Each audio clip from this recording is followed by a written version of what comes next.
Hi and welcome to the showcase show of visualizations on Tableau.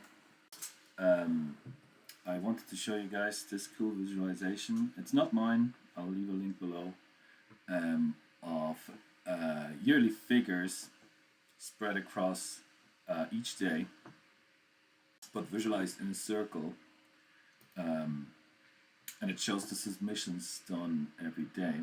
But you can use this visualization for any other data as well.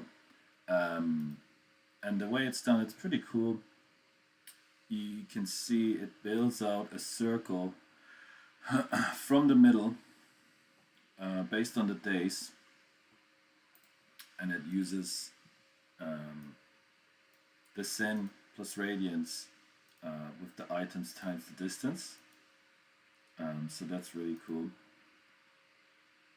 And you can see it uses index, but the index it starts at 0.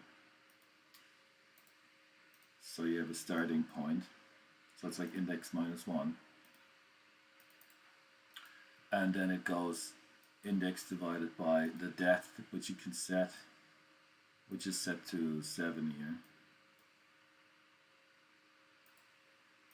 And so it moves forward, which is really cool.